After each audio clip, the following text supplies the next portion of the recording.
Welcome to Bethlehem Bible Talks. Sapaan firman Tuhan dari hamba-hamba Tuhan Gemi Bethlehem. Kiranya firman Tuhan hari ini dapat memberkati kita semua. Shalom jemaat yang kasih oleh Tuhan, hari ini kita masih terus membahas surat 1 Timotius, dan Timotius memiliki tugas yang sangat penting, yaitu untuk memastikan bahwa umat Allah mempunyai sikap yang benar dalam menghadapi ajaran-ajaran sesat yang berkembang di jemaat Efesus. Dengan selalu mengingatkan hal-hal itu kepada saudara-saudara kita, engkau akan menjadi seorang pelayan Kristus Yesus yang baik, terdidik dalam soal-soal pokok iman kita dan dalam ajaran sehat yang telah kau ikuti selama ini. Tetapi jauhilah tahyul dan dongeng nenek-nenek tua, latihlah dirimu beribadah. Bapak Ibu saudara yang sekasih, menurut Rasul Paulus, makanan sehat yang harus terus-menerus dikonsumsi oleh pikiran kita adalah pokok-pokok iman dan ajaran sehat. Makanan rohani ini dikontraskan dengan junk food, yaitu yang berupa ajaran tahyul dan dongeng-dongeng nenek-nenek tua. Dan di dalam 1 Timotius 1 ayat 4 dikatakan, sibuk dengan dongeng dan silsilah yang tak putus-putusnya, yang hanya menghasilkan persoalan belaka. Timotius harus menolak segala ajaran junk food ini.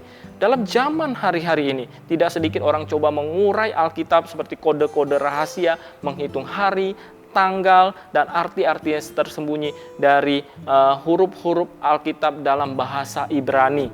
Janganlah kita gampang percaya dengan ajaran-ajaran junk food ini. Jika kita tidak makan makanan yang sehat berupa firman Tuhan dan doktrin yang benar, maka kita akan mudah tertipu, sebab ajaran yang sesat itu bedanya bagaikan helai rambut, sangat tipis sekali.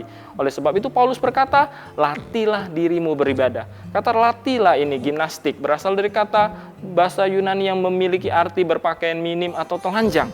Atlet-atlet pria Yunani pada zaman dahulu berkompetisi dengan telanjang untuk menunjukkan keperkasaannya, supaya seluruh gerakan tidak diganggu dengan pakaian. Semua keringatnya akan menunjukkan bahwa atlet itu telah terus-menerus berlatih. Saudara, mengisi pikiran dengan ajaran sehat itu seperti gimnastik rohani. Memang pasti akan melelahkan. Berarti kita harus belajar, kita harus mencatat, kita harus membaca buku-buku rohani, kita harus mencari materi untuk belajar firman Tuhan. Akan tetapi hal itu akan bisa menolong kita untuk bertumbuh dalam kerohanian kita. Dan kata beribadah di sini tidaklah sama dengan kebaktian. Kata ini lebih tepat diterjemahkan kesalehan. Latihlah dirimu untuk menjadi saleh. Jadi tujuan dari gimnastik rohani adalah untuk membentuk kesalehan Kristiani menjadi serupa dengan Kristus. Dalam masa-masa stay at home ini, kita bukan hanya menjaga imunitas tubuh dengan berolahraga, tapi kesempatan yang baik kita boleh melakukan gimnastik rohani. Kita bisa membaca Alkitab setiap hari, kita bisa membaca buku-buku rohani, bersaat teduh.